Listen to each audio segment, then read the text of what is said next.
Bom dia, irmãos, graça e paz. Vamos lá. Queria continuar aqui o que a gente começou ontem em Juízes, capítulo 6. Agora nós vamos falar no versículo 24. Sobre Josué ser convocado para uma guerra, mas antes de você vencer algo do lado de fora, você precisa vencer o inimigo interior. Você precisa vencer o argumento do diabo, né? Porque a nossa guerra realmente acontece no campo das ideias. Ontem nós falamos que quando Karl Marx entendeu que não era levantando a arma, né, que ele ia vencer, era tomando as escolas e pegando as crianças, ou o ensino e pegando folha em branco, porque quando você escreve numa folha em branco, por mais que você apague, as marcas ficam naquela folha. Então, o progressismo invadiu no campo da mente, e você acha que isso não acontece também? A guerra que mais interessa ao diabo não é tirar você da igreja, é fazer com que algumas mentiras sejam adotadas como verdade. E isso é chamado de sofisma. Nós vamos daqui a pouco entrar nisso também. Mas enquanto isso, queria lembrar os processos na vida de Gideão, como esse homem, né, que a Bíblia tão reclamão, né, cheio de argumentos, né, foi quebrado por Deus e convocado para uma guerra, e Deus via nele algo que nem ele mesmo enxergava, olhando no espelho, né? Vai nessa sua força, varão, você vai ter vitória. E todos os questionamentos dele faça por mim. Deus falou, não, vou fazer através de você. Então, às vezes, nossa oração está desse jeito. Senhor, faz. Tá bom, eu vou com você, pode fazer. Então, toda vez que você tem uma ideia, provavelmente você é parte da solução disso. Toda vez que alguma coisa na igreja te incomoda, você é parte da solução disso. Só que o omisso, ele vê o problema, ele aponta, mas ele não faz nada. Mas a pessoa que entendeu, fala, eu acho que eu posso ser solução nisso. Eu acho que eu posso ajudar na cura dessa dor na nossa comunidade, na nossa cidade. Aí Deus vai aumentando o seu raio de ação, né? No seu estado, né? Aí depois, na minha nação, como eu disse, o servo de todos é líder de todos. O servo de alguns é líder de alguns. O servo de ninguém não lidera ninguém. Deus não dá, irmãos, liderança para quem não tem coragem de servir. E aqui entra um princípio básico, né? À medida que alguém te lidera, você lidera alguém. Na verdade, na mesa, irmãos, cada filho tem uma função, né? Cada filho tem uma parte. E se a parte que está em evidência agora é a parte do meu irmão, nós vamos nos submeter àquilo que Deus deu especificamente para ele. Se submeter não te apequena, mesmo sendo pastor, mesmo sendo o líder máximo, né? Que a galera fica brincando que deixa para lá, não vai dar asa à cobra. Vamos ler aqui o texto em Juízes 6, 24. Então Gideão edificou ali um altar ao Senhor e chamou-lhe o Senhor é paz. E ainda até o dia de hoje está em Ofra dos Bezeritas.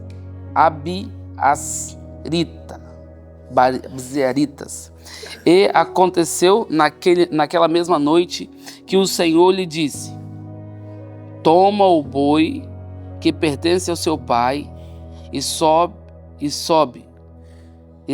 a saber, o segundo boi de 7 anos, e derruba o altar a Baal, que é do teu pai, e corta o bosque que está ao pé dele, e edifica ao Senhor teu Deus, um altar no cume deste lugar forte, num lugar conveniente. E toma o segundo boi e oferecerás em holocausto com a lenha que cortares do bosque. Olha só que coisa extraordinária. Bom, o princípio é simples. Antes de você vencer a guerra contra os medianitas, você precisa vencer a idolatria que se estabeleceu na sua casa. Antes de você limpar, né, limpar fora, você precisa se organizar dentro. Então, é esse um princípio elementar da vitória que Gideão teve. Tudo bem, você quer ter vitória, você está indignado, está chateadinho, mas o seu pai estabeleceu o culto a deuses estranhos nesse lugar. Tem um altar a Baal, que era um deus que trazia um certo tipo de libertinagem, né? E tem um bosque dedicado a ele. Você vai pegar o boi do seu pai, você vai cortar a estrutura de culto em que seu pai se estabeleceu, você vai depor primeiro nas regiões celestiais. E aí entra uma grande coisa para você. Você acha que a sua guerra, ela é no campo do grito? É porque você orou mais alto? É porque você gritou? Você acha que o diabo saiu por isso? Não, o diabo sai por autoridade. E a autoridade é você identificar o bosque que está do lado da sua casa. É identificar o bosque que seu pai levantou a Baal. É identificar que tem culto estranho na casa. É isso. Você precisa derrubar o culto de Baal. Você precisa derrubar o altar de Baal. Você precisa cortar, você precisa queimar o boi, né, em sacrifício. E depois que você fazer um sacrifício pelo pecado, fazer um sacrifício de paz. Porque o que ele chama aquele lugar o Senhor é paz. Mas a paz de Deus não é a paz que não entra em guerra, irmãos. É a paz estabelecida pela guerra. Só que a guerra no lugar certo. Não é à toa que o apóstolo Paulo vai falar que nossa luta não é contra a carne e o sangue, mas sim contra principados e potestades, onde? Nas regiões celestiais. Quando ele estava destruindo aquilo em forma de obediência, ele estava vencendo a brecha de legalidade nas regiões celestiais, que fazia com que os medianitas tivessem acesso contra o povo de Deus. Então, se os medianitas estão devorando as minhas coisas, assaltando os meus recursos, devorando a minha paz, roubando a minha alegria, destruindo o meu lar, quebrando todas essas coisas, eu preciso, primeiro, antes de tentar guerrear fora, eu preciso guerrear com ele nas regiões celestiais. Não é à toa que Daniel estava em guerra nas regiões celestiais, e quando Deus enviou resposta, né, por intermédio de Gabriel, houve uma intervenção que a Bíblia vai chamar lá em Isaías 24, que era o príncipe da Pérsia se opôs, né? Então, nas regiões celestiais também há oposição. Aonde a guerra realmente acontece é no campo invisível. Embora uma coisa seja invisível, não quer dizer que ela não seja real, gente. Enquanto a gente tratar com desdém o invisível, não venceremos, não conquistaremos, não avançaremos sobre o território físico. Quer vencer fisicamente, quer ter os seus filhos em ordem, avançando, crescendo, quer ver a cidade tocada e sendo ministrada, quer ver a nação se dobrando diante do Senhor, primeiro vamos derrubar o altar. E aí, cada um de nós aqui, nessa reunião pela manhã, né, no nosso devocional, derruba o altar que o nosso Pai construiu. Imagina a convergência. E cada um levanta um altar de arrependimento ao Senhor, um altar de paz. Senhor, eu estou fazendo paz. Quero estar em paz com Deus. Paz com Deus é guerra contra o diabo. Toda vez que você está em paz com Deus, você está em guerra contra o diabo. Mas toda vez que você faz paz com o diabo, você está em guerra contra Deus. Não tem como viver duas vidas, irmãos, na nossa fé. Você tem que decidir qual vida você quer levar. Haverá um dia que o espia vai visitar a sua casa e você vai ter que decidir: eu fico com Jericó e sou enterrada junto com todo o culto errado, ou eu desço do muro e vou para o lado daquela marcha que tem por nome Israel. Nós temos que decidir.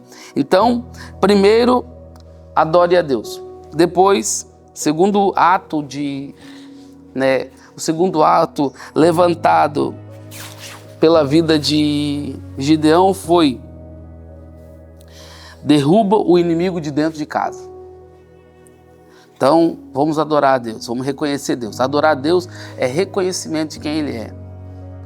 Adorar a Deus não é adorar por aquilo que Ele faz, isso é louvor. Louvor é agradecimento pelos atos feitos de Deus. Agora, adoração é por quem Ele é. Então, reconheça quem Ele é. Primeiro passo. Segundo passo, derruba o inimigo de dentro de casa. Qual o inimigo? Qual é o inimigo que está dentro de casa, que está impedindo você de avançar 1 milímetro fora da sua casa? E aí, irmãos, é viagem interior. Aí é autoanálise. Aí é se tornar introspectivo, ficar ali com a perspectiva interior, uma viagem para o seu interior, caminhar para dentro disso. Depois, terceiro ato importante também que eu considero aqui na vida de Gideão. Depois você com certeza poderá derrubar, né, os inimigos de fora. Imagina Gideão indo para a guerra sem derrubar o altar a Baal. Os filhos de Cefas, irmãos, essa matemática simples. É vergonha, é exposição pública. É alguém botar o dedo na cara e falar, você quer me falar de santidade? É a pessoa meter o dedo na ferida e expor. É vergonha, é surra, é marginalização social. Mas quando você vence o interior, não importa se foi ontem, está vencido, está amarrado, está amordaçado. E tudo que você pode fazer com o diabo, você é um mentiroso. É verdade, diabo. Eu realmente sou um pecador, mas sou bem arrependido, tá? E eu sei qual sangue me lavou. Você tem que ter esse contexto, né? Respeite os processos, irmãos. Respeite os processos e obedeça o plano de Deus. Quando a gente vai fazer uma construção, você recebe um projeto, né? E aí, aquele projeto, o arquiteto, né, ele deu para executar. E por mais que você seja o encarregado de obra, você não pode ter ideias ali. Para de meter as suas ideias, irmãos. Começa a obedecer às ideias de Deus. Não fica entrando toda hora tentando mudar a ideia de Deus, né? Tentando mudar o plano de Deus. Porque no final, Davi teve uma grande ideia. Ele terminou o palácio dele, botou a mão na cabeça. Poxa vida, eu tenho um palácio lindo, o Senhor está morando em tendas. Quero construir uma casa para Deus. Eu falo assim, Davi, você é meu amigo, vou deixar você fazer isso. Mas só que o fim da Bíblia fala que Deus quer restaurar a tabernáculo de Davi, que era uma tenda. Ou seja, no final Deus falou assim, Davi, você já estava fazendo certo. Às vezes você fica cheio de ideia, mas o que eu quero no final é devolver aquele sentimento de voluntariedade e não de obrigação, onde as nossas vidas estão fixas num lugar. Então isso é bênção.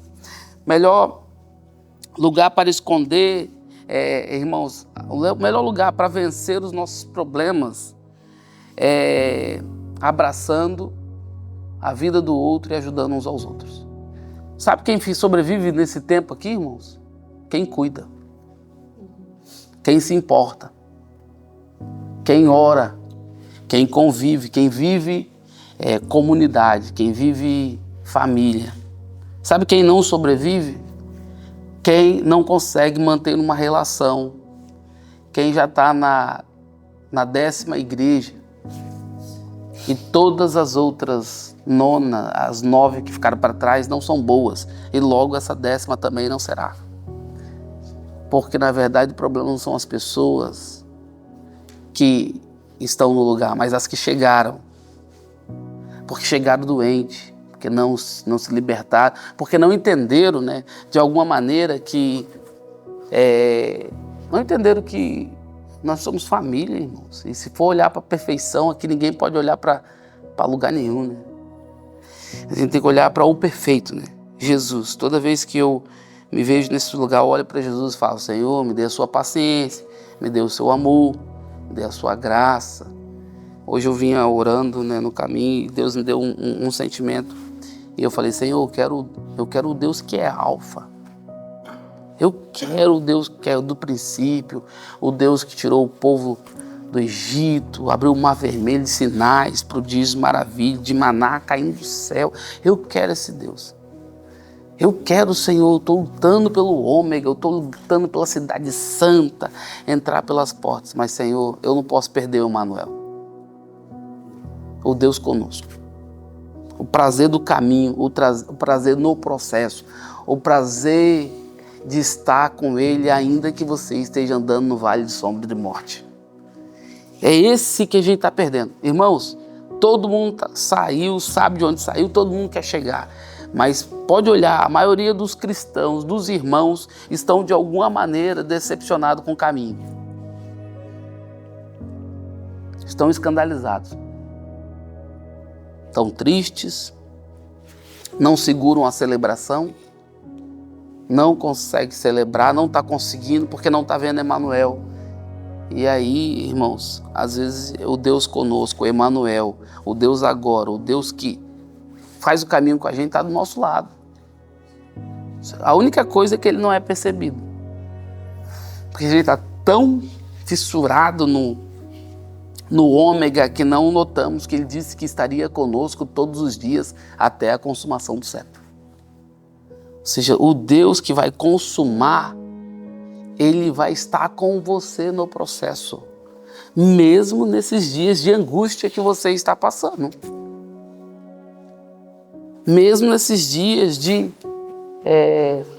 duvidar de Deus é uma coisa, mas ter dúvida é outra coisa totalmente diferente. Mesmo com, às vezes, uma visita de uma dúvida, de um sentimento, você precisa entender que, irmãos, isso não te demoniza. Você não pode deixar esses argumentos ganhar a batalha na sua mente, né?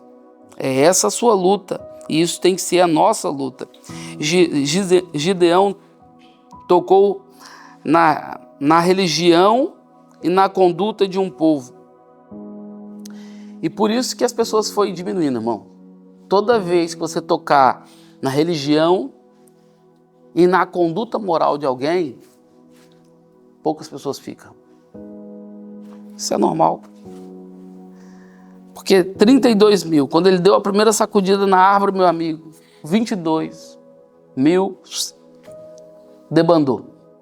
Quando ele segurou a segunda vez que Deus mandou ele dar mais uma sacudida, né, que ficou 10 mil, e aí ficou 300 homens, 300 pessoas. Então, quando você mexe na moral e na religião de alguém, porque tudo que a pessoa tem, às vezes, irmãos, é folha de figueira para cobrir a mentira que está vivendo. Me arranja folha de figueira, e essa folha de figueira vai ser a religiosidade. Jesus vai falar de novo que, chegando em Jerusalém, ele viu uma figueira de longe e ela tinha folhas. E o texto fala de folhas não é à toa, porque toda vez que uma figueira tem folhas, ela está anunciando, ela está prenunciando os seus frutos. Quando Jesus ele chegou perto, e aí que está, Jesus um dia vai se aproximar de você, um dia Jesus vai meter a mão nas folhas e vai procurar entre as folhas os frutos, e aí você falava bem, você desenvolava bem, tinha uma retórica, um bom discurso, citava versículo, conhecia a Bíblia, mas não tinha fruto. E aí é a hora que o negócio vai esquentar, irmão, porque o Senhor vai falar assim, se você pensava dar fruto, ninguém nunca mais comerá fruto de ti. E aqui é o meu susto, né? Porque quando Jesus se aproximar, não haverá mais tempo para misericórdia. Juízo. E aí nós vamos conhecer que o Deus que ama também é severo. Considerai o amor de Deus, mas também sua severidade, que é o ponto aqui. As armas que nós precisamos levantar nessa manhã, nesses dias, contra raciocínios e argumentos, está lá em 2 Coríntios 10, 3. Vamos ler. 2 Coríntios 10, 3. Quais são as armas e quais são os inimigos dos dias que nós estamos vivendo? 2 Coríntios, capítulo 10, versículo 3.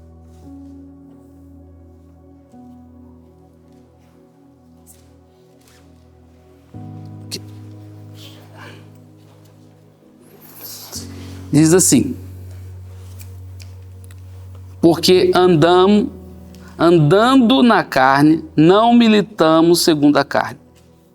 Porque as armas da nossa milícia não são carnais, mas sim poderosas em Deus para a destruição das fortalezas, destruindo argumentos e toda a altivez que se levanta contra o conhecimento de Deus, levando cativo todo o entendimento à obediência a Cristo, estando prontos para vingar toda a desobediência quando for cumprida a vossa obediência.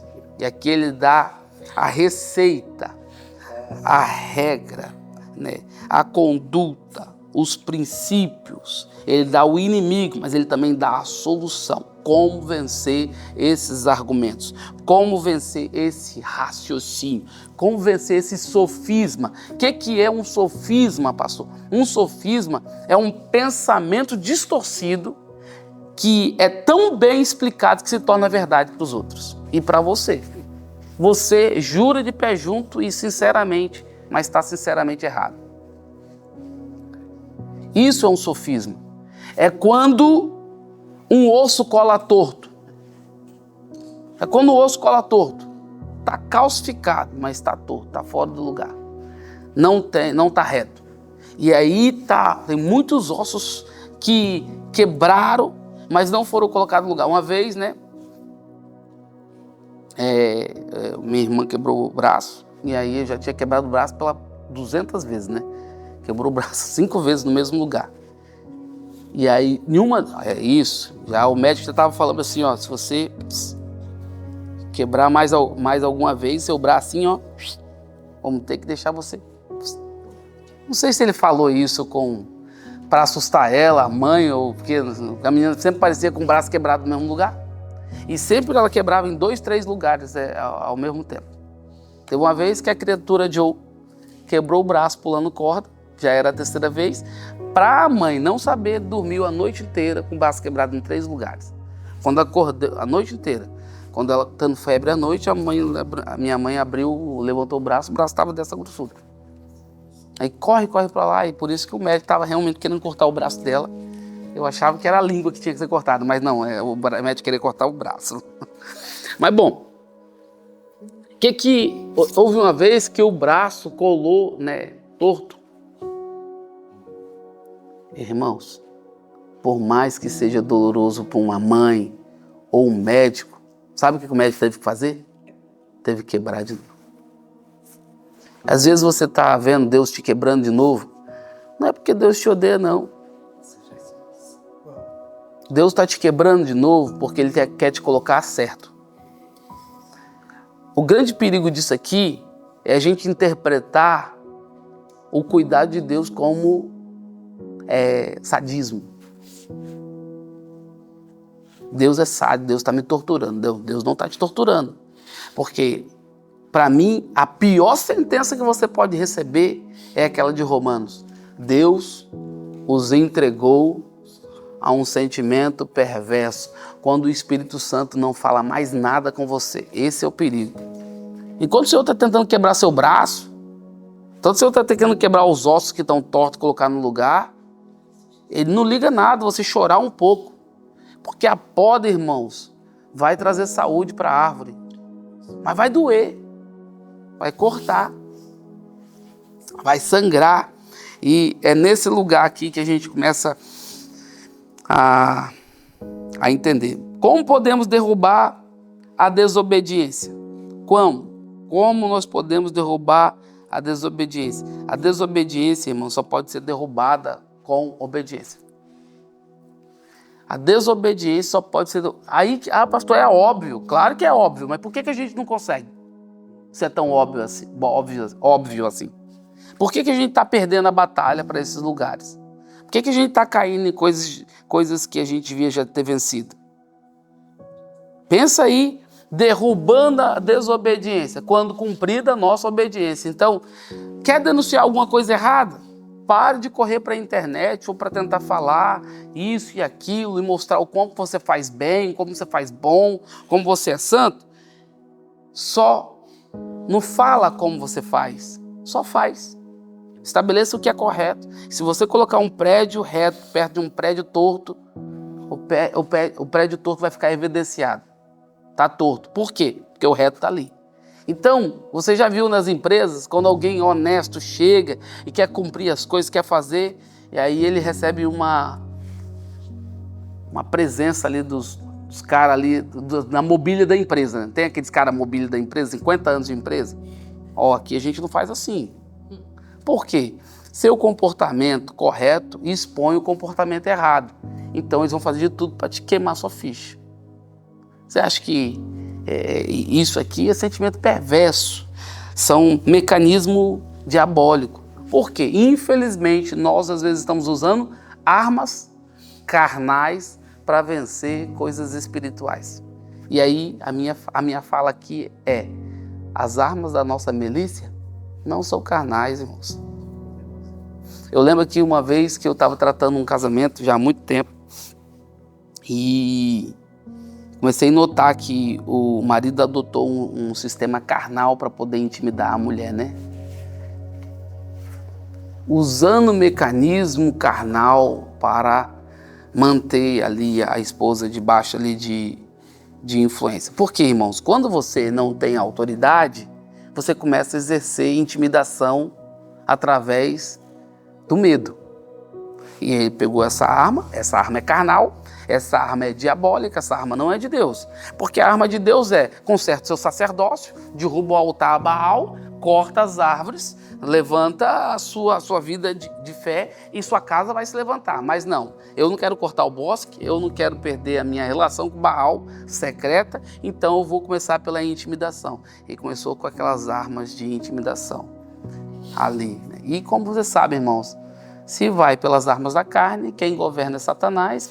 Se Satanás governa, você pode analisar o fim dessa história agora. Você pode analisar onde estão e como estão até hoje, não se recuperados, já faz mais de 10 anos. Então é muito importante, proeminente, poderoso, capacitado, pregador, pessoa ganha nas trincheiras, não foi ninguém vindo de outra igreja ou qualquer coisa, do zero, trabalhado, discipulado, experimentou realizações, milagres na família, em todos os âmbitos, mas em algum momento achou que as armas da luz não eram suficientes e pegou o quê? Argumentos diabólicos e deixou com que distorcesse verdades de Deus. E toda vez que você pegar na mentira, Deus tira a verdade, Deus tira o time da verdade do nosso lado.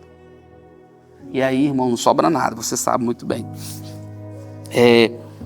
Primeiro obedeça em casa, depois eu posso punir. A palavra punir é denunciar. Denunciar como? Irmãos, ponto para vingar. O único lugar que a Bíblia permite você vingar é vingar a desobediência. Quando? Cumprida a surda. Como eu vingo a desobediência? Só sendo obediente.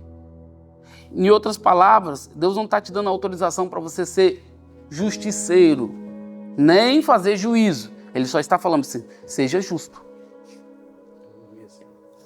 Como você pune a desobediência? Sendo justo.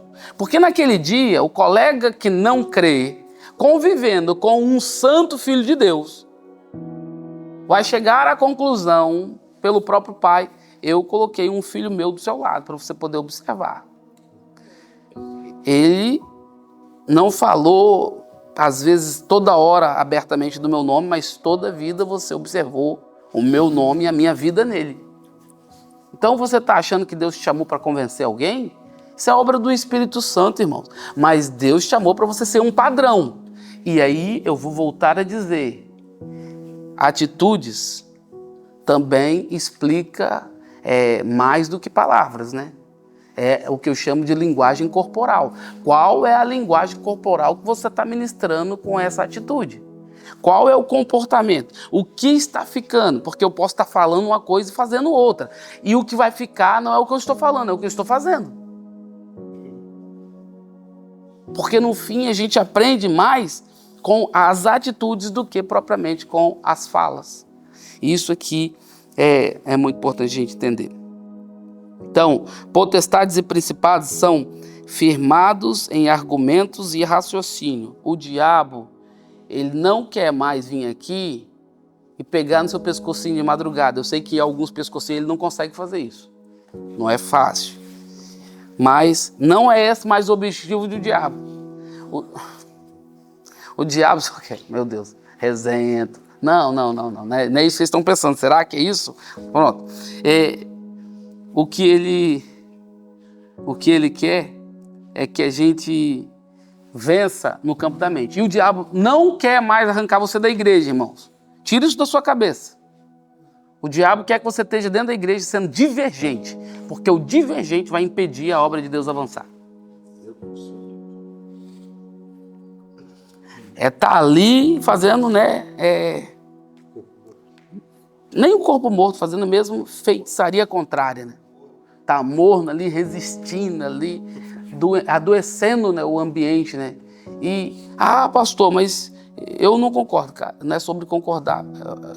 Tem muita coisa que no caminho, andando com as pessoas, não concordando, mas andando com os meus irmãos, eu cheguei num dia na mesa em que meus olhos foram abertos e eu vi Jesus partindo o pão. Então eu contemplei que se eu tivesse desistido de andar porque não concordo com aquela pessoa, não teria chegado naquela mesa que aquela pessoa trouxe uma revelação através da comunhão e da relação que eu não tinha tido há 2 anos atrás.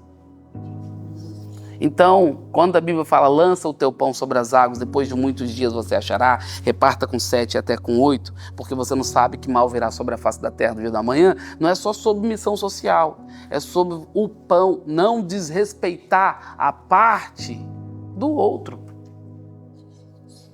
Sentar com intenção de entender, de aprender. Cara, me explica. Não, mas eu quero entender, me explica isso direito. Eu não entendi, irmão. Eu ainda não entendo assim. Você vai ficar de mal de mim porque eu não entendo assim? Pronto, vai ter que ter uma terceira... Amanhã eu termino essa mensagem, mas eu queria que vocês pensassem hoje nisso, né? Que o principado e potestade, eles estão mais pousando no campo da influência da mente. Então, principados e potestades não possuem corpo. Isso aí é o demônio miúdo, irmão, que vem para bagunçar um culto. Que, na verdade, eu acho que eles têm ordem nem para fazer isso mais. Vão bagunçar no secreto, vão fazer eles fazerem mesas secretas, vão fazer eles discordarem, fomentarem, vamos arranjar brechas de outras maneiras. Não sai não, você é nosso infiltrado. Você é aquele, como no tempo dos espiões, né? Você é o nosso espião lá. E às vezes a gente está trabalhando mais para o diabo do que para Deus. Hoje a gente precisa quebrar isso. Quebrar isso. Que aí a gente quer ver uma pessoa assiste uma série e ela está cheia de pensamentos progressistas, mulher beijando outra, daqui a pouco o crente está bem assim, poxa, vamos pensar aqui, mas eles se amam, né? O amor não é de Deus? Você compreendeu o sofisma aqui? É uma verdade, o amor é de Deus. Só que Deus fez as coisas para o seu próprio lugar. E qualquer coisa fora de lugar aborrece Deus. Ou seja, Deus viu assim, cara, olha só. Tá uma bagunça isso aqui. A terra estava sem forma e vazia. A primeira coisa que Deus começou a fazer é colocar ordem na casa. Mar, sai daí. Você não era para estar aí, você era para estar aqui. Terra, separação ou mar. Não avança até aqui. Sol, lua. Opa, tá ficando bom, hein? Tá ficando bom. Amanhã é o segundo dia de faxina. Até Deus, ele, para colocar você num lugar, ele vai colocar você num lugar de ordem. Então, o diabo não. O diabo, ele quer... O lugar que ele tem poder é na bagunça, irmão. É na bagunça. Fica no seu lugar. Senhor, em nome de Jesus, Pai, nessa manhã, Pai, sustenta o nosso coração em Jesus. Nós não queremos ficar mudando de opinião toda hora. Nós queremos ter o mesmo coração, o mesmo sentimento, o mesmo batismo, uma mesma fé, um amor, Pai, insistente e que permanece, que se mantém. E diante dessas batalhas contra principados, contra potestades, contra, Senhor, argumentos, raciocínios, contra, Senhor, ideias caídas, Senhor, contra pensamentos, Pai, que vem destruindo a nossa relação, nós hoje nos opomos, Pai, em nome de Jesus, e declaramos, Pai, que na comunidade, na cidade, Senhor, em Lisboa, em Portugal, Pai, em todo Portugal, nos 18 distritos, nós declaramos, Pai, o Evangelho, a palavra, o Cristo se manifestando em cada lado das famílias portuguesas ou qualquer imigrante que esteja, Senhor, morando nessa nação, Pai. E depois, Pai, rompendo com a fronteira, Pai, não só geográfica, mas também nas regiões celestiais, alcançando toda a Europa, Senhor, e depois rompendo, Pai, e alcançando todo o globo, porque a nossa missão é indo por todo mundo, pregando a toda criatura, batizando e ensinando, Pai. E essa é a nossa missão, é isso que nós oramos hoje, em nome de Jesus. Amém.